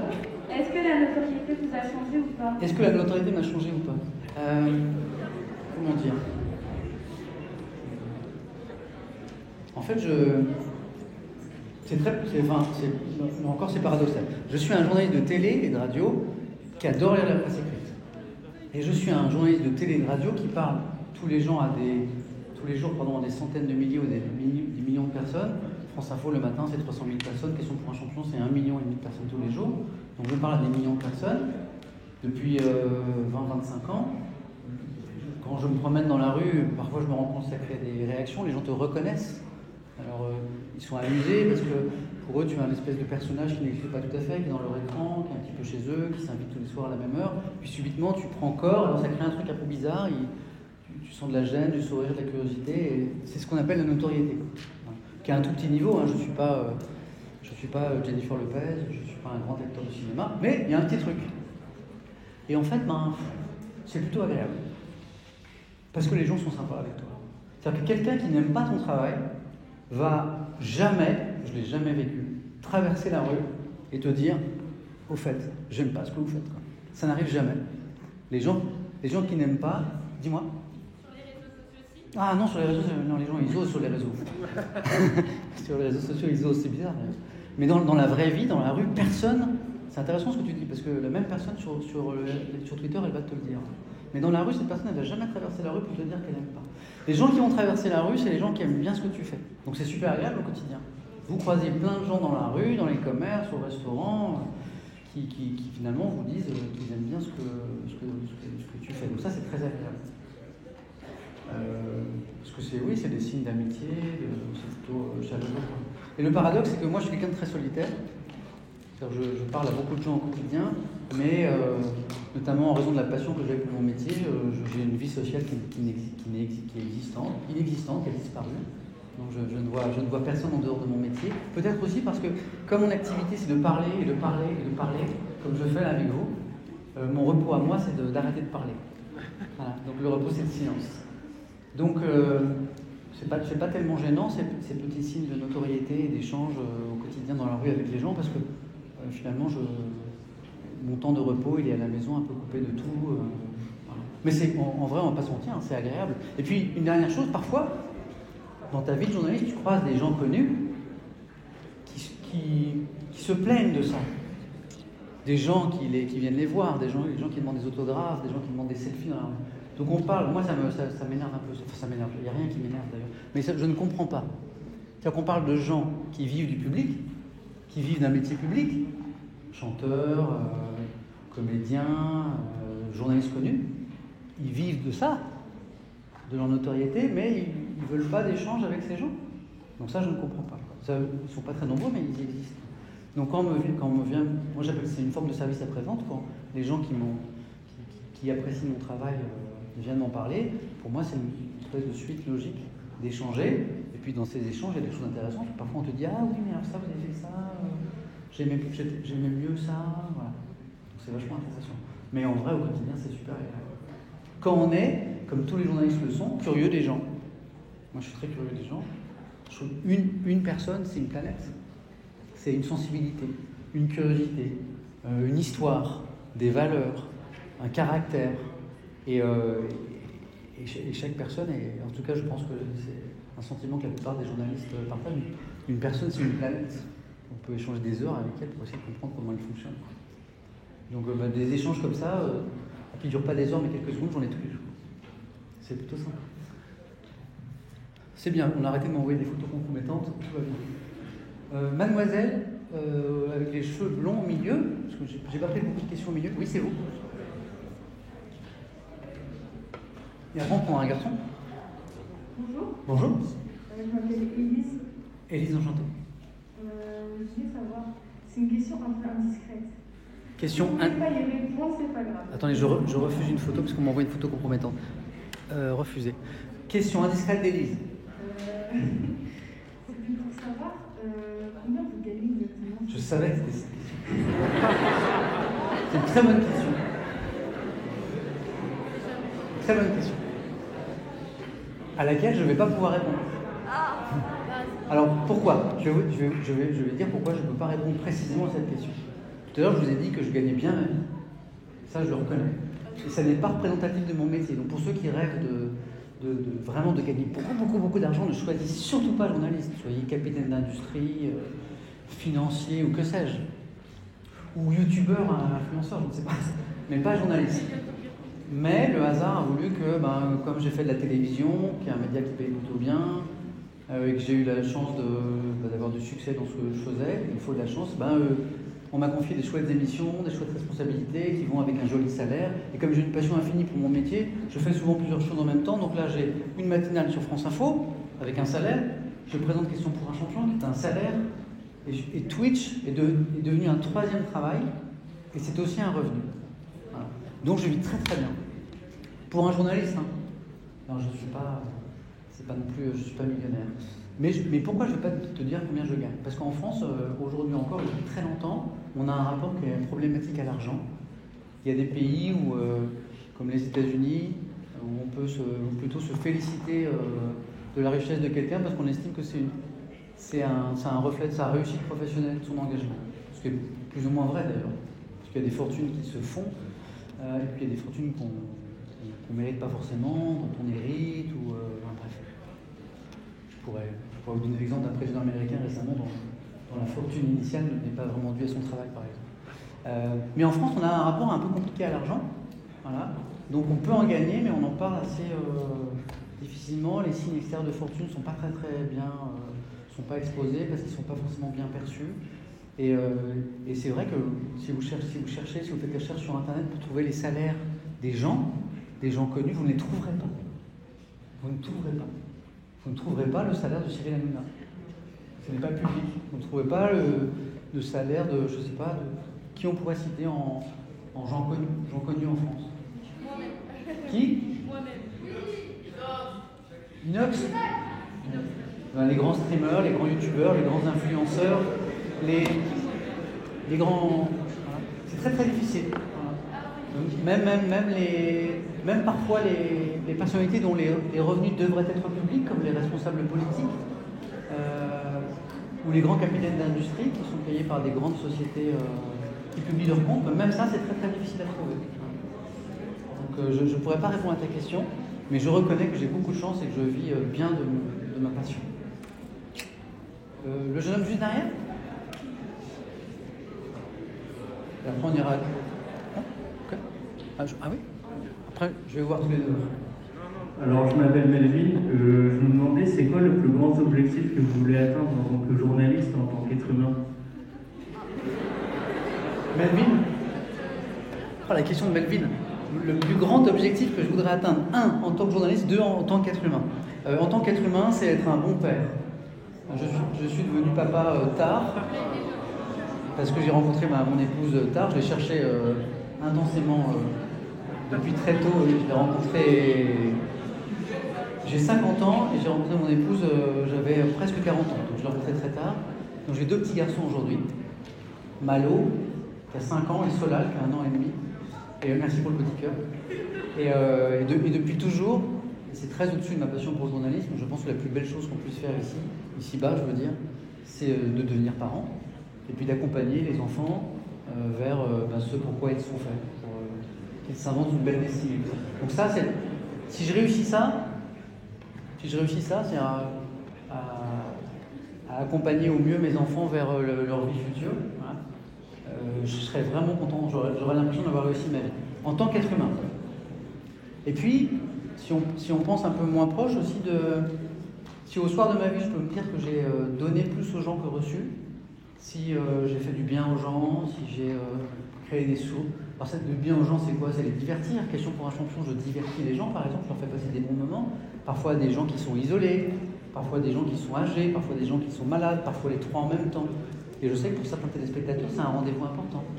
Et bien me dire qu'au soir de ma vie, que j'ai diverti les gens, ou que je les ai informés au mieux, que j'ai fait mon métier le plus honnêtement possible, ce sera une satisfaction aussi.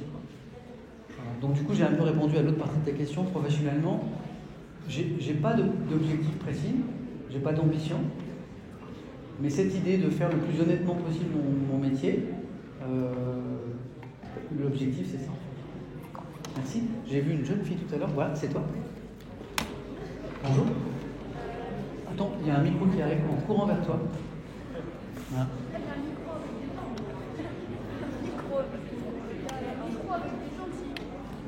Bonjour. Je voulais savoir, qu'est-ce que vous pensez des lanceurs d'alerte sur Internet, un peu comme Edward Snowden? Est-ce qu'on peut les prendre au sérieux? Un peu comme tu as dit.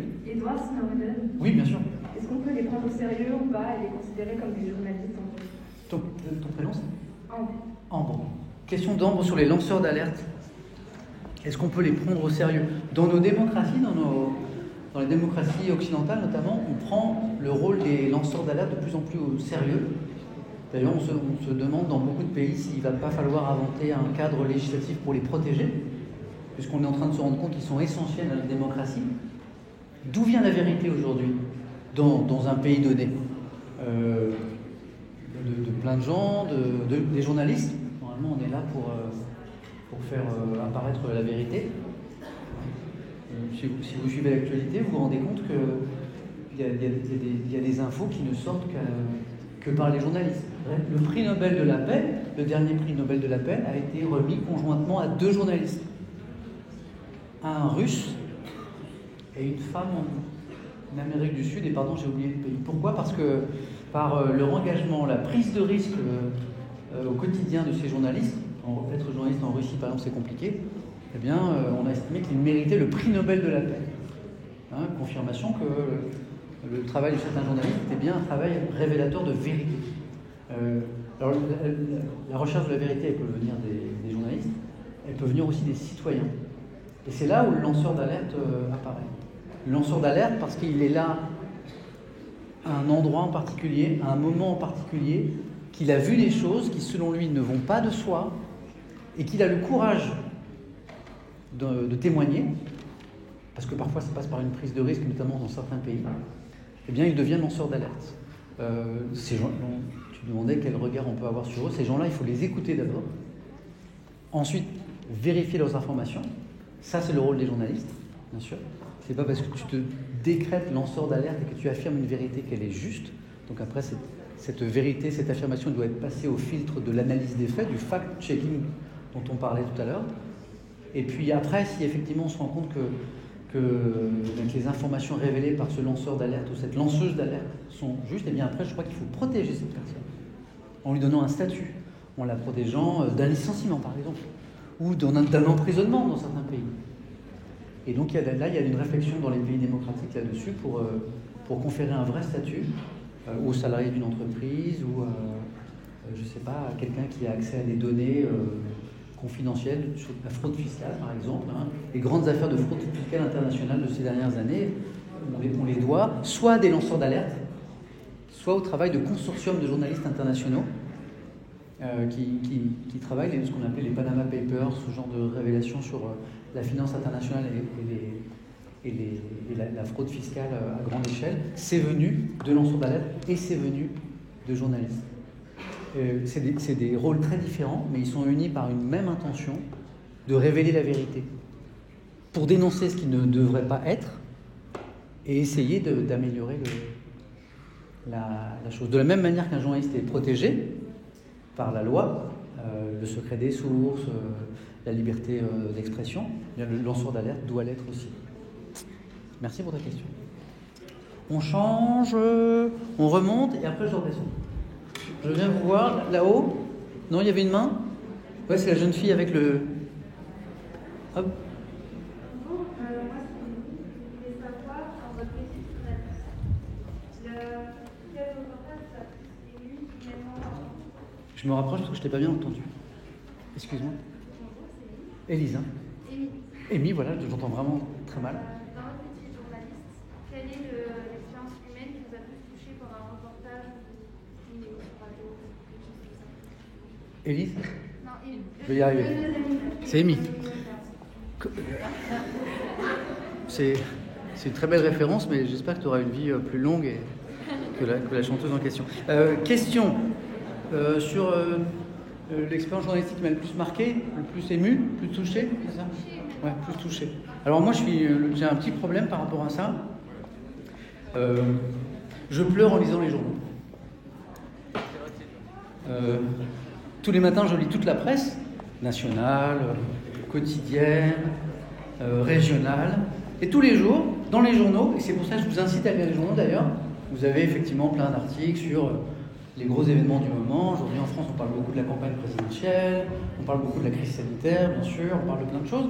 Donc ça vous permet de vous tenir au courant, de comprendre ce monde dans lequel on est. Et puis aussi, et c'est pour ça que c'est magique les journaux, vous avez des histoires d'hommes et de femmes, des histoires de salariés, de chefs d'entreprise, de gens qui travaillent dans des associations qui donnent de leur temps pour les autres, des sportifs qui se dépassent. Parfois, vous avez des histoires extrêmement fortes, très très fortes, des drames, ou des choses tellement belles que vous êtes touchés parce que... Et alors moi, pas quotidiennement, mais presque, quand je lis Le Monde, Libération, L'Humain, Le Figaro ou autre, à un moment, je tombe sur une histoire, et c'est le pouvoir des mots, la force des mots, vous rentrez dans l'histoire. Et à un moment, vous tombez sur des comportements admirables, ou sur des choses très dures que des gens ont vécues, et là, je rentre dans le papier, et ça me touche, et souvent, je pleure. Parce que je suis ému. Et ça m'arrive presque quotidiennement. Parfois, ça m'arrive en stream, d'ailleurs. Voilà, on lit un papier, et à un moment, on rentre dans l'histoire, on est pris par les mots, et on se rend compte que la personne a vécu quelque chose de très, très fort. Et donc là, en général, je fais une petite pause, je mets un petit écran de pause, je coupe le micro, et je reviens 5 secondes plus tard, et tout va bien. Mais lisez les journaux, parce qu'au-delà de cette source d'information, je vais faire une parenthèse là-dessus. Pourquoi c'est une très bonne source d'information, les journaux? Et puis, on va revenir à ça. Au-delà de l'excellente source d'information, c'est une source d'histoire incroyable. Des histoires plus fortes qu'aucune littérature n'inventera jamais. Et j'ouvre la parenthèse sur le pourquoi de la presse écrite. Je vous le disais tout à l'heure, dans ce monde qui va très vite, avec l'accélération du temps info, qui s'est caractérisée par l'apparition des chaînes d'infos en continu, par l'info sur Internet, où on a l'impression que c'est la course au scoop, hein, le premier média qui vous donne l'information avant les autres, c'est le meilleur. La course à l'information, elle est dangereuse, parce que plus vite vous voulez donner une info, et moins vous la vérifiez, moins vous prenez le temps de passer des coups de fil aux personnes concernées par cette information ou à des confrères pour vérifier une information. Plus vous allez vite pour traiter une info, et plus vous prenez le risque de désinformer, de donner des mauvaises informations. En France, une organisation comme l'agence France Presse, qui est une agence extrêmement rigoureuse, qui est reprise par énormément de médias, il est arrivé ces dernières années qu'elle se trompe alors que c'est une source considérée comme extrêmement fiable par les journaux. Par exemple, elle a annoncé il y a quelques années la mort d'un célèbre chef d'entreprise qui était vivant, tout simplement parce que le journaliste à l'origine de l'article n'avait pas appelé la famille de la personne pour vérifier. Et la presse écrite, le quotidien, normalement, il prend ce temps. Il prend ce temps de vérifier, parce qu'il a 24 heures. Entre le Libé du lundi et le Libé du mardi, il y a 24 heures, il n'y a pas une heure ou un quart d'heure comme entre deux journaux sur une chaîne d'infos en continu, par exemple. Donc je vous incite à lire la presse et vous serez surpris du plaisir que vous aurez à la lire. Le jeune homme avec le t-shirt Liberto. Oui, la notification. D'accord, j'accepte pas la photo. Bonjour. Bonjour. Hugo. Ça y est, Enzo. Comment s'est passé l'event et l'interaction, comment vous avez trouvé l'interaction entre les viewers et puis les streamers? Alors c'est une question de Enzo. C'est bon. Question d'Enzo sur le The Event à nouveau. Donc c'est ce grand événement caritatif organisé par Zerator et Dash, hein, les deux streamers à l'origine de cet événement caritatif.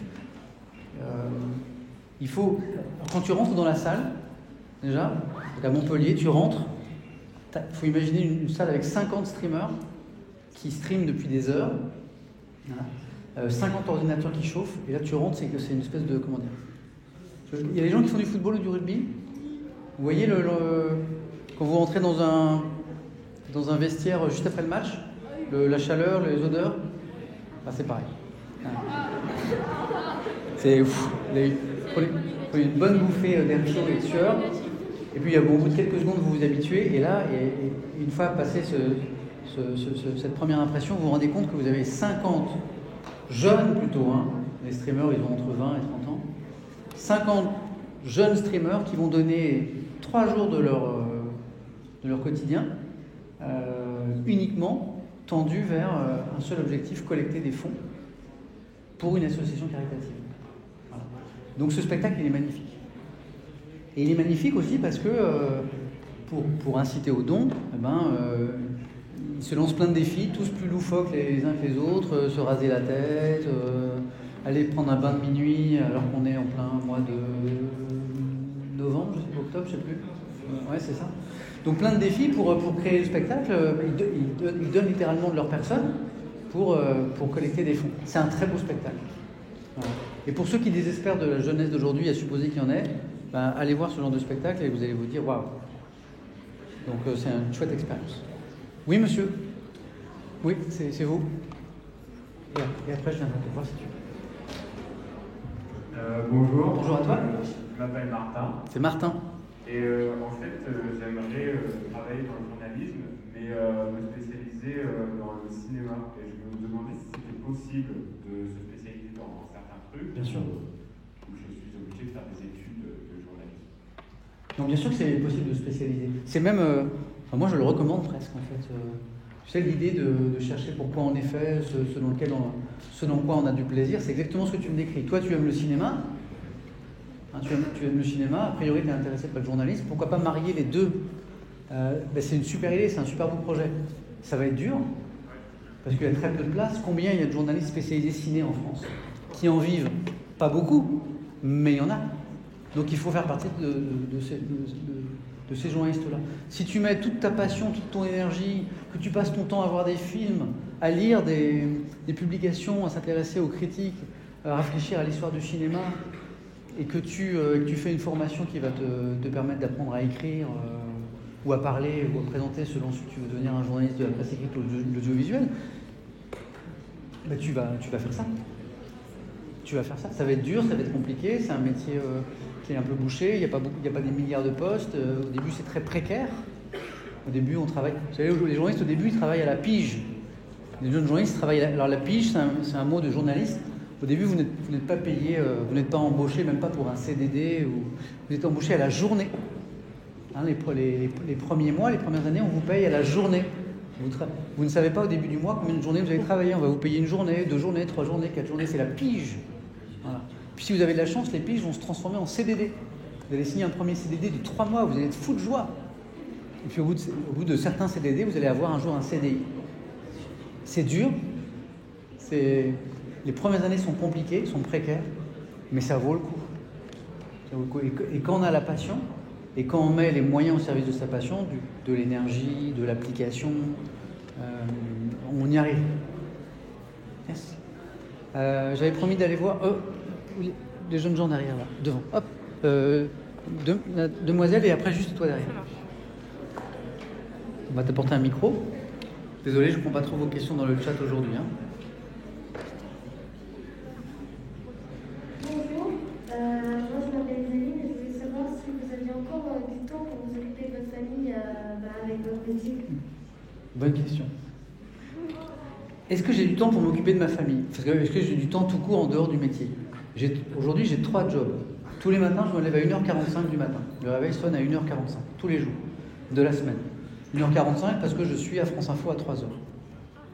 Donc aujourd'hui je dors 3-4 heures par nuit à peu près depuis quelques années. Quand je fais une grasse matinée, je pousse jusqu'à 5 heures. Mon corps s'est habitué, donc je le vis plutôt bien.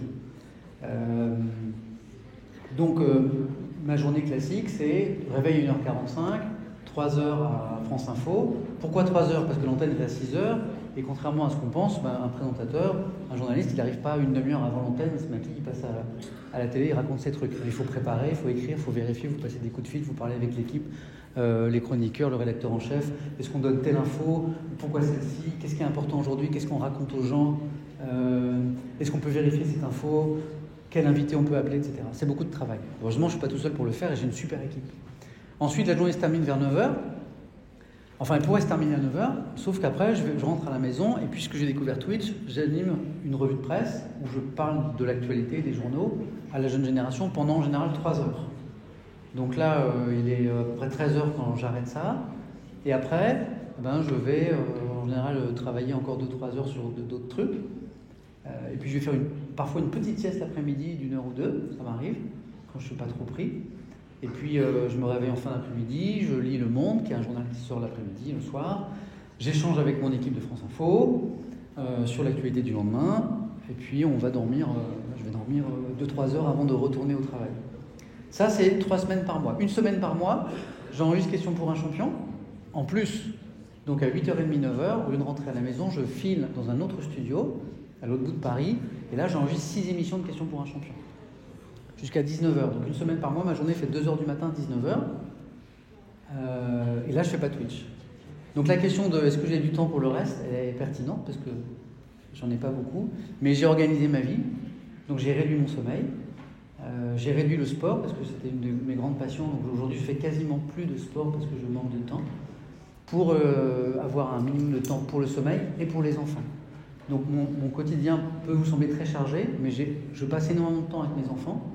Comme j'ai des horaires décalés, ils me voient beaucoup, ils sont petits. Donc le matin, quand je rentre de France Info, le plus petit, il est à la maison, il me voit, je joue avec lui.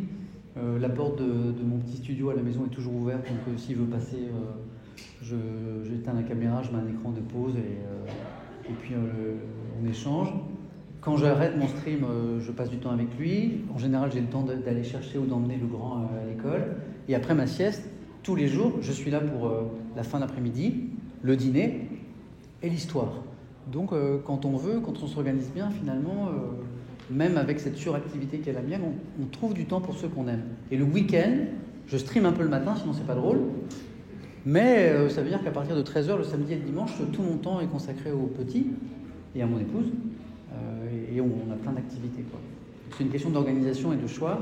Moi, j'ai rogné un petit peu sur le sommeil, mais on y arrive bien, quoi. Mademoiselle. Non, je t'ai promis de... Non, tu as un micro? Non, c'est bon? Qu'est-ce qui vous a donné l'idée de vous lancer sur Twitch et comment vous l'avez découvert, la plateforme? Comment j'ai découvert Twitch? Alors, la première partie de la question, c'est comment j'ai eu l'idée. Je vous rappelle que j'ai jamais d'idée, moi.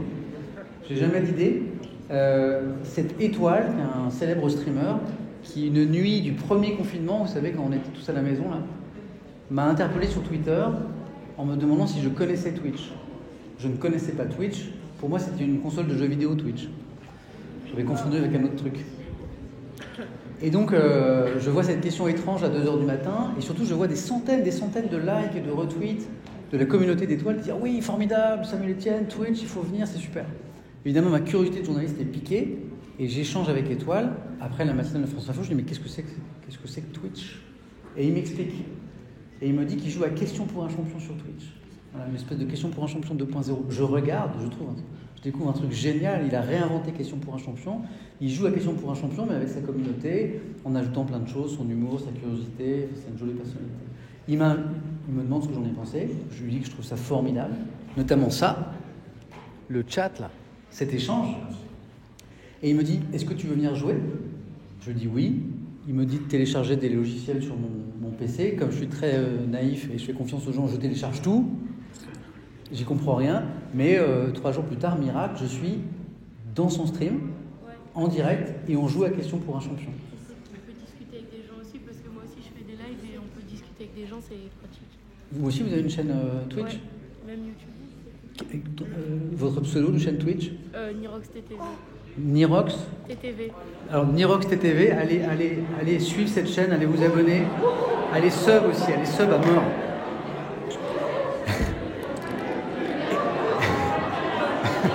Alors c'est affreux parce qu'il y a plein de gens qui ont des chaînes. Il y a plein de gens qui ont des chaînes sur Twitch. Je vais essayer d'en citer d'autres. Je finis sur Twitch, donc je découvre Twitch. Je suis invité 1 fois par Étoile, 2 fois, 3 fois, 4 fois, il m'invite tous les mois. Et au bout de quelques mois, je me dis, mais cet outil qui sert beaucoup aux passionnés de jeux vidéo, est-ce qu'il ne peut pas servir à autre chose ? Et là, j'ai une discussion avec Étoile, je lui dis, est-ce que moi, malgré mon grand âge, est-ce que moi aussi je peux faire du stream ? Et il me dit, oui, bien sûr, mais pour faire quoi ? Et je lui dis, pour lire les journaux, parce que j'adore les journaux.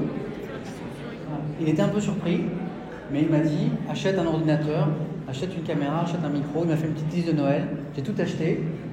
Et quelques semaines plus tard, j'ai commencé à faire du live. Voilà. Donc tout ça, c'est un petit peu grâce à Étoile. Et par là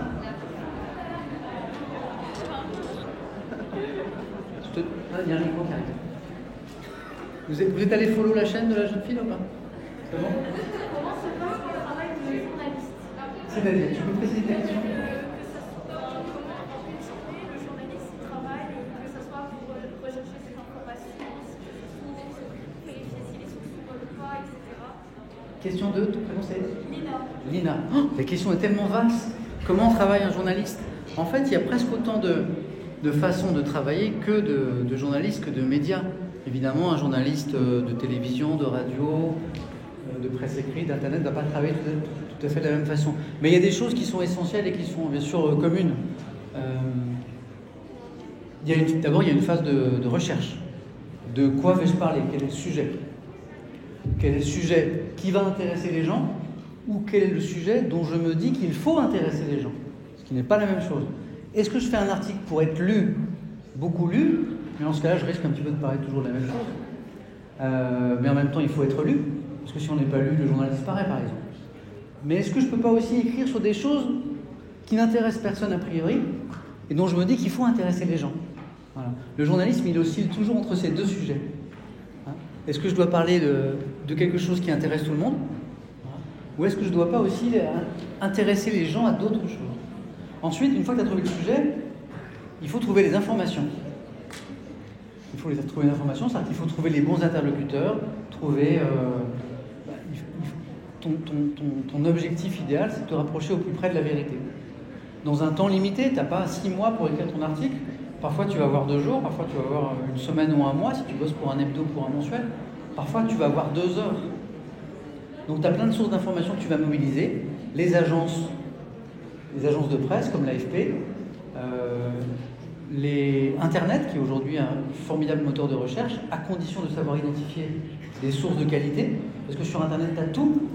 Tu as des informations fiables et tu as des informations qui ne le sont pas. Et là, c'est ton expérience qui va te permettre de déterminer si telle source est fiable ou pas, quel degré de confiance tu peux lui apporter, ça c'est très important. Le post de quelqu'un d'anonyme sur Facebook n'a pas la même valeur qu'un article dans Le Monde qui est signé par quelqu'un. Pourquoi ? Parce que le journaliste qui, par exemple, signe un article dans Le Monde, s'il se trompe, s'il fait des erreurs, eh bien, tu vas pouvoir l'interpeller le lendemain. Parce que c'est signé. Tu pourras dire, Monsieur Tartampion, votre article est truffé d'erreurs. Et il engage sa signature, il engage son nom, il engage le nom de son journal. Voilà pourquoi un journal est une source d'information a priori plus fiable que quelque chose que tu vas glaner sur Internet dont tu ne connais pas l'origine. Donc tu cherches les meilleures sources, et puis après vient l'écriture, et là tu prends ta meilleure plume, et puis tu écris l'article pour rendre compte de l'histoire que tu veux raconter. Et le lendemain tu recommences. Voilà. C'est à peu près ce qu'il y a en commun entre tous les journalistes, que ce soit un journaliste sportif, un journaliste économique, un journaliste politique. Et puis il y a des phases de rencontre aussi, puisque à un moment dans ton travail, tu vas être amené aussi à passer des coups de fil, à rencontrer des gens pour les faire parler et t'approcher de la vérité.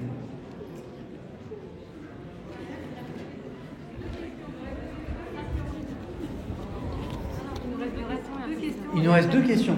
Oh,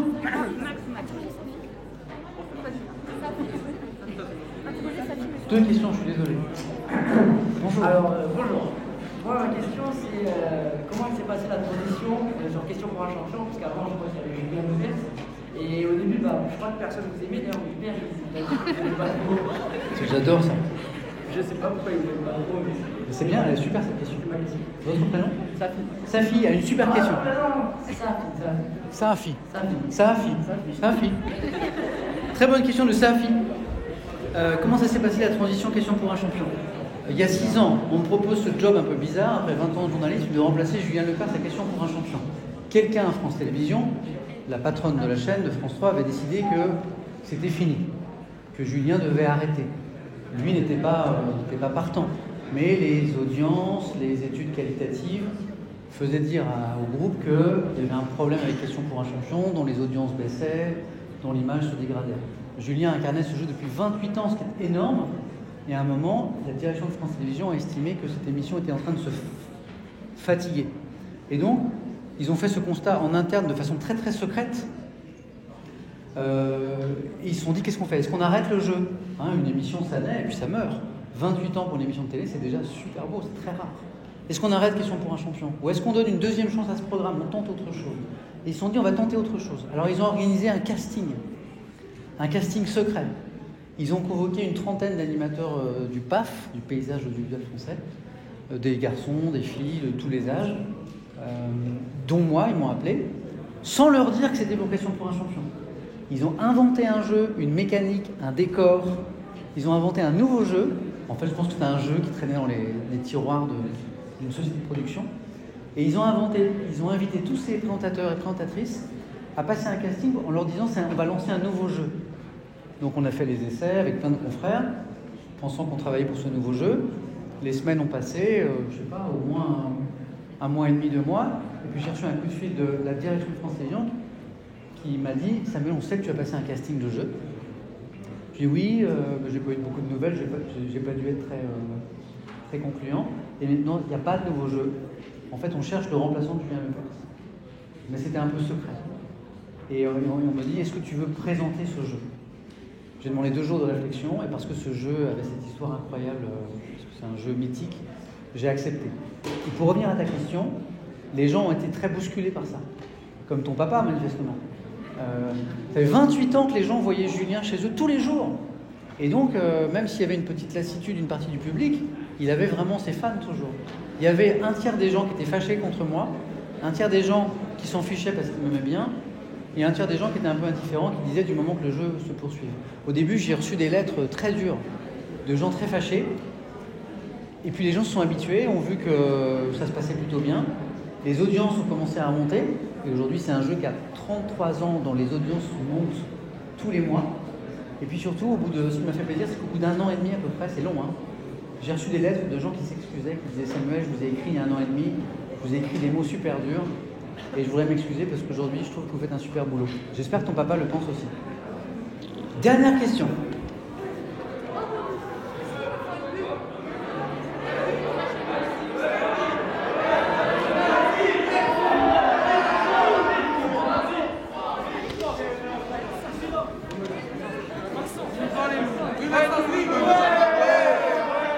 C'est Maxence.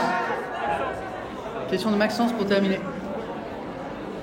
Monsieur, qui prépare les questions ? La dernière question de Maxence, c'est qui prépare les questions à Question pour un champion ? Vous avez 12 personnes qui travaillent à temps plein, non-stop, 12 CDI qui préparent des questions pour chaque émission. Voilà. Qui passent leur temps dans les encyclopédies, les livres, les journaux pour imaginer de nouvelles questions. 12. Une dernière. Dernière, une minute. Oh, c'est cool. Oh non, j'en prends encore quelques-unes rapidement. 2.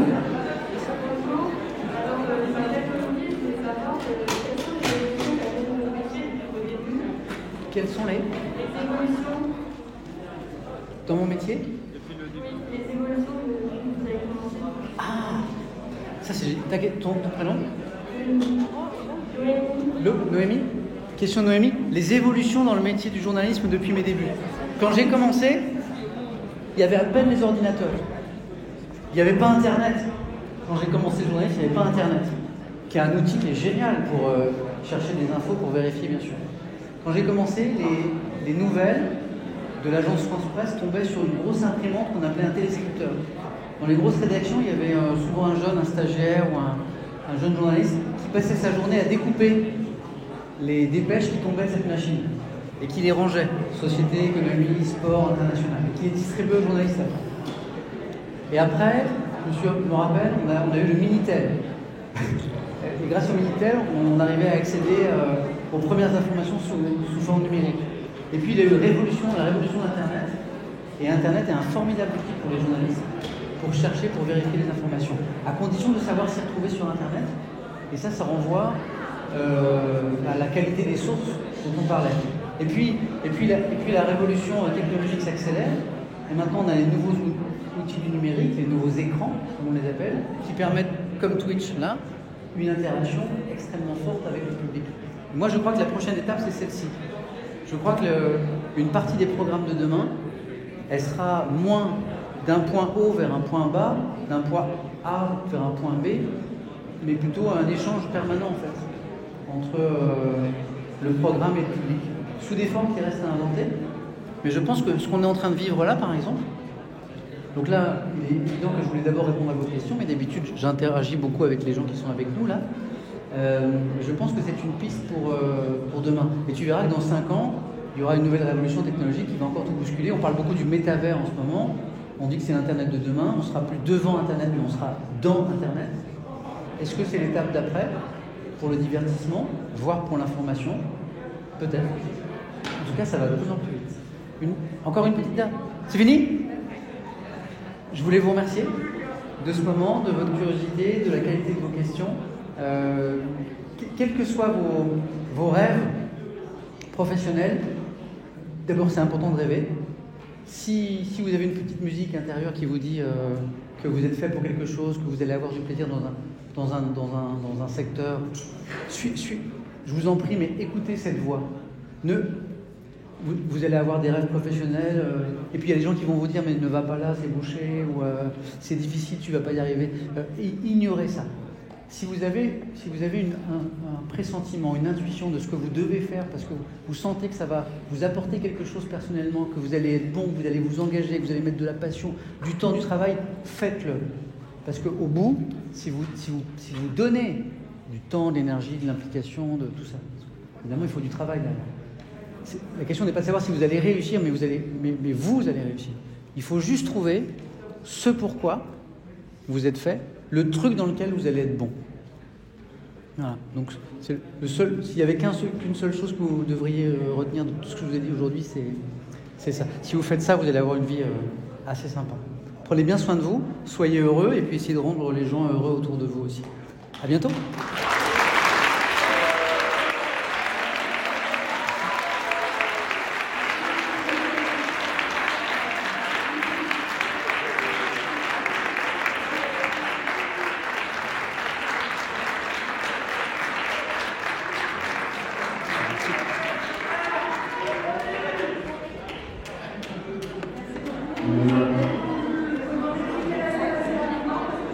Ils sont cool, hein.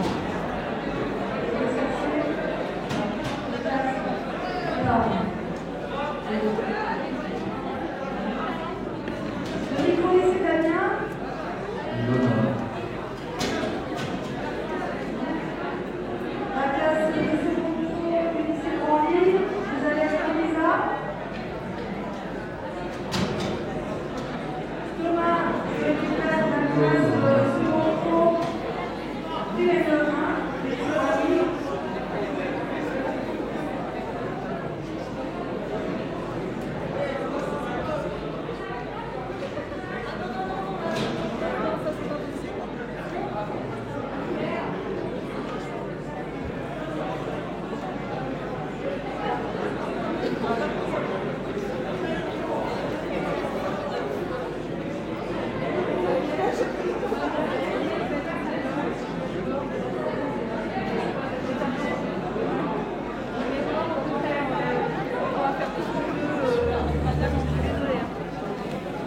Les amis, merci beaucoup.